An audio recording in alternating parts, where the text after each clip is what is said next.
As an upstanding citizen, you should always make an effort to know what's going on in the world by keeping up with the latest news. Or you could just forget about that and listen to our news instead. Here's what's happened since we last got together. Nursing home staff catches old King Cole in scandalous tryst in old Mother Hubbard's cupboard. Hungry Captain Hook wonders if Peter Pan will be creamy or crunchy. And our lead story today, Big Bad Wolf grants dying boy's wish by eating Dr. Phil.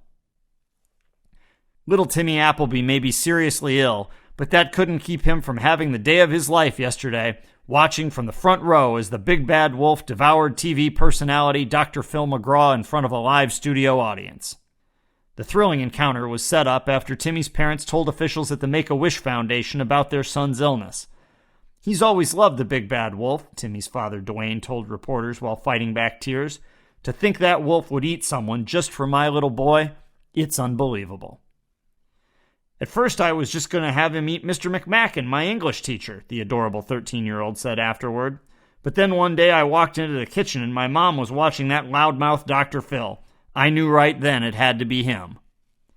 The experience was bittersweet for Timmy's mother, Lucy, who now will have to flip the channel over to Jerry Springer while she finishes her daily Thighmaster workout. I know I'm going to miss Dr. Phil telling me to get real, she said, but to see that smile on my little boy's face when the wolf was gnawing the last few bits of meat off those bones, that was just priceless. Meanwhile, Dr. Phil's wife, Mrs. Phil, said she had mixed feelings about the project, but that was just because she missed out on the chance to see it when she incorrectly programmed her DVR and accidentally recorded the premium Pots and Pans hour on the Home Shopping Network instead. We'll take a break, but while we're on the subject of showbiz, let's see what's new in theaters this week. Just when you thought that Star Wars was done, Emperor Palpatine is back. And this time, he's in the buff. It's Star Wars, the Emperor's New Clothes. The rebellion is on the brink of defeat. As a last hope, Han Solo and Chewbacca go undercover as galactic tailors to convince the Emperor to try their secret line of Sith chic robes.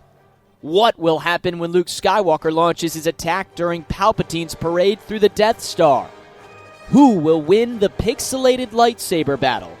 And can Luke survive when he makes the stunning discovery that Palpatine can shoot Force lightning from his toes? Wow. You'll need to get your heads out of the dumpster.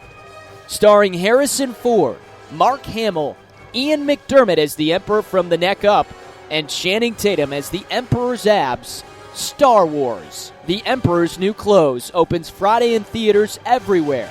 And don't worry, it's not in 3D. Get your tickets now. Thanks to Adam Jaxa for the voiceover work there. Adam is better known as the voice of Central Michigan University sports, and if you've ever heard him call a game, you can bet you'll be hearing him in even bigger places soon. Now back to our headlines. Jack B. Nimble signs with Cirque du Soleil, will jump flaming candles in New Vegas show. Little pigs cited for building code violations. And in sports news, Hare and Tortoise selected in NFL draft. A year after their famous road race, two local athletes are on their way to the professional football ranks as both the Tortoise and the Hare were selected in the NFL draft over the weekend. Previously ranked number 11 overall by ESPN draft guru Mel Kiper Jr., concerns about work ethic and stamina caused the speedy Hare to plummet to the second round before being selected by the Tennessee Titans. Meanwhile, the Detroit Lions stunned experts with their selection of the Tortoise in round 4. Though initially seen by some analysts as a possible special teams contributor, the Tortoise's stock cratered after a poor performance at the league scouting combine that included a 40-yard dash time of 5.41 hours. If history is any indicator, however, the Tortoise should still be one of the faster players on the Lions roster.